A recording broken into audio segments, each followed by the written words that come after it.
Hello, Year 8. This week we're going to start with the answers to the homework. So you should have your homework out in front of you. If you haven't got it out in front of you, you need to get it out now. If you haven't done the homework, which is obviously none of you, but if you hadn't done it, you need to pause the video and do the homework first. All right? And you should have everything out because you've given yourself a 10-question quiz. You've turned off any distractions, there's no music, you can hear me properly, you're not watching anything else, and your phone is far away, turned off. So, let's get straight into these questions. So, we're looking at this food web here, on the right, and we want to identify the producer. The producer down here is the grass. Okay, so in this situation, the producer is the grass. Name one herbivore in the food web. You could go for rabbit, caterpillar, or snail. I'll accept any of those. Rabbit, caterpillar, or snail. Name one carnivore. I'll accept thrush, vole, frog, fox, or hawk. All right, any of those. So while I'm going through these, if I go through too quickly, you can obviously just pause the video, move it back a bit, and watch it again.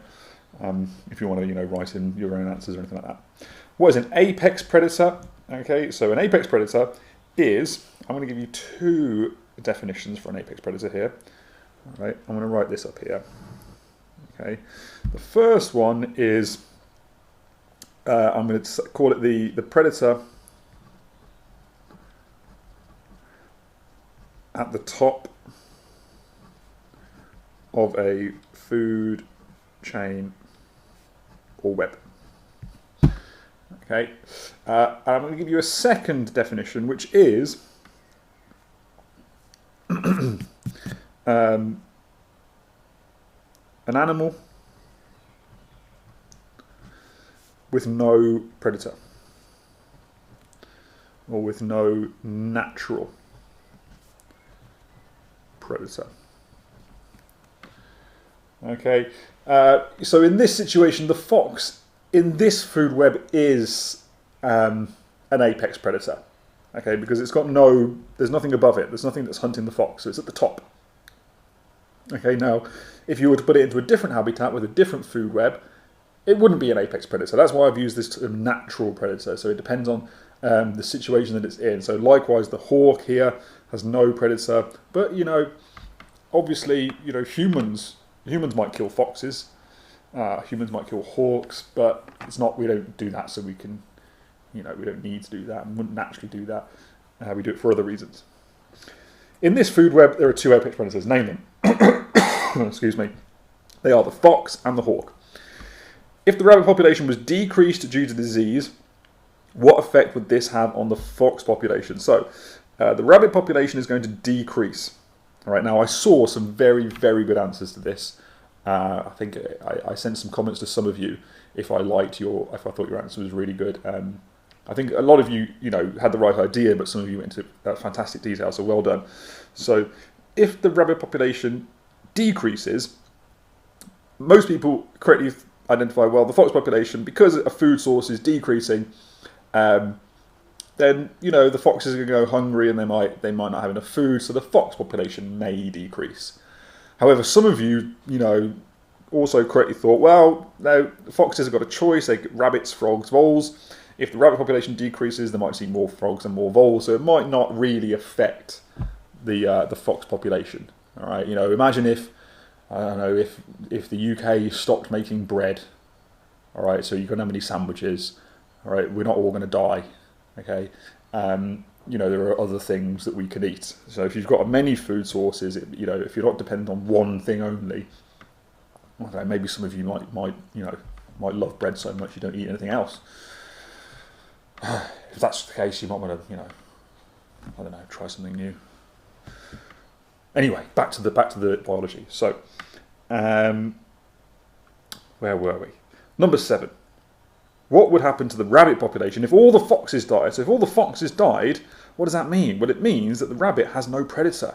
So at the moment, the rabbit population is kept in check by the foxes. What I mean is the rabbit population is maintained at a steady number because the foxes are going to kill any if it gets too large, the foxes will eat them. But if the foxes all disappear, the rodent population can grow and grow and grow, and no one's going to stop them. So the rodent population would increase. Number 8. What would happen to the snail population if all the thrushes died? Okay, so if all the thrushes died, the same thing would happen. So the thrush is the predator for the snail. You remove the predator, then the snail population will increase. All right. If the snail population decreased, okay, so the snail population is going to decrease. What possible effect could this have on the hawk population? Well, if the snail population decreases, then potentially the thrush population will also decrease. Now it might not, because the thrushes might just eat more caterpillars, but they need a balanced diet, don't they? So if the number of snails decreases, the number of thrushes might decrease, which means that there's not enough food for the hawks. So the hawks might decrease. Now they might not, because the hawks might eat more voles and eat more frogs. Might create more competition between the fox and the hawk. But we can have a guess that if the snail population decreases, the thrush population could decrease and the hawk population could decrease. And B, if the snail population decreased, what effect would it have on the vole and frog population? So interesting. Well, if the snail population decreases, the thrush population decreases, the hawk population decreases. Now the hawk is a predator. Okay, so what it means is if you've got fewer hawks, then these guys, there's not as much stuff eating them, is there? So all the frogs and voles that would have been eaten by the hawks could potentially increase. All right, so these food webs, they're quite complicated, and the relationships between them are very, very subtle. Number 10, a new organism is introduced to the ecosystem which rapidly eats all of the grass. How would this affect the organisms in the food web? So if you were to remove the grass, okay, now the grass is the producer. It makes the energy that they all need. The hawks get their energy from the thrush, but the thrush gets it from the caterpillar, and the caterpillar gets it from the grass. So if you take the grass away, there's nothing for the caterpillar to eat, therefore there's nothing for the thrush to eat, therefore there's nothing for the hawk to eat. So it would affect all of the animals in the food web, potentially decreasing all of their populations. All right. So, like I said, really well done on that one. Now, make any changes you need to make, pause the video, go back, watch any bits of it again. I went through quite quickly. Otherwise, you can move on to the next new topic for today.